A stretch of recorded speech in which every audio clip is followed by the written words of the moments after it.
Hi friends, என் பேர் குணா.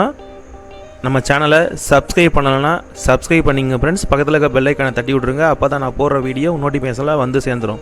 வாங்க friends, இன்றைக்கி என்ன பார்க்க போகிறோம்னா, பீரோலுக்குள்ளே டிசைன் அடிச்சிருக்கேன் பாருங்கள்.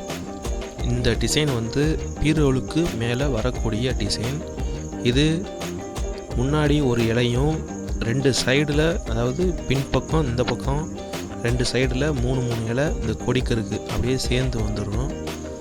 அந்த மாதிரி ஒரு டிசைனு இது. பீரோலுக்கு மேலே இங்கே ஒன்று ரைட் டோர்கிட்ட ஒன்று வரும், லெஃப்ட் டோர்கிட்ட ஒன்று வரும்.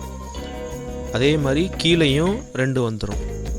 இதை ஆணியை வச்சு இறுக்கி அடித்து முடிச்சுட்டு அதுக்கப்புறம் நம்ம அது மேலே இடம் விட்டுருக்கேன் பாருங்கள், ஒரு 1.5 இன்ச்சு நீளத்தில். அதில் நம்ம கோர்னிஸு வச்சு கோர்னிஸு கட்டணும். அப்போ பார்க்குறதுக்கு இன்னும் ரொம்ப ரிச்சாக இருக்கும். இதில் வந்து கீத்துளி போடலை. கீத்துளி போட்டோம்னா நல்லா இருக்காது, ஏன்னா ரொம்ப நைஸு. கீத்துளி போட்டோம்னா நொறுங்கும். அவ்வளோதான் ஃப்ரெண்ட்ஸ் இந்த வீடியோ. ஏதாவது டவுட்னா கமெண்ட் செக்ஷனில் கமெண்ட் பண்ணுங்கள். பாய்.